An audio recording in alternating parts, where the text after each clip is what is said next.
தெரியும். வெளிப்படுத்தின விசேஷம் 11வது அதிகாரம் 3 முதல் 13 வசனங்கள், அதாவது கிட்டத்தட்ட 11 வசனங்களை நீங்க வாசித்தா தெரியும். ஒரு 1220 நாள் தீர்க்க தரிசனம் சொல்லும்படியாக ஒரு 2 தீர்க்க தரிசிகள் அனுப்பப்படுறாங்க. அவங்க என்ன செய்யறாங்கன்னா, அவங்களுடைய வாயிலிருந்து அக்கினி புறப்படும் அப்படின்னு போடுறாங்க. அவங்க வாயிலிருந்து அக்கினி புறப்படும், வானத்தை அடைத்து போடுவார்கள். அந்த கடைசி காலங்கள், அந்த 3 வருஷம் உபத்திரவ காலம், மகா உபத்திரவ காலம், இன்னொரு 3 வருஷம். அப்ப அந்த 3 வருட காலங்கள்ல, இந்த மகா உபத்திரவக்கார காலங்களில் 2 சாட்சிகள் அங்கிருந்து வருவாங்கன்னு போட்டிருக்காங்க. அவங்களுடைய குவாலிபிகேஷன், வாயிலிருந்து அக்கினி புறப்படும், வானத்தை அடைப்பார்கள். என்ன நடந்த, பாதாளத்திலிருந்து ஒரு மிருகம் எழுப்பி வரும். இப்படி எழுப்பி வரக்கூடிய இந்த மிருகம் இவர்கள் 2 பேரையும் மகா நகரத்திலே கொண்டு போடும் அப்படி போட்டிருக்கு. அப்ப கொண்டு போடும், இவங்க மரித்து விழுறாங்க.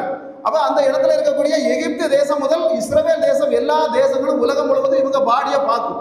கண்டிப்பா பார்க்க அது நடக்கும். ஏன்னா இன்னைக்கு தான் டிவி வந்தாச்சு. அதனால ஒரு லைவ்ல ஒன்று போட்டு விட்டாலே இவங்க பாடி உலகம்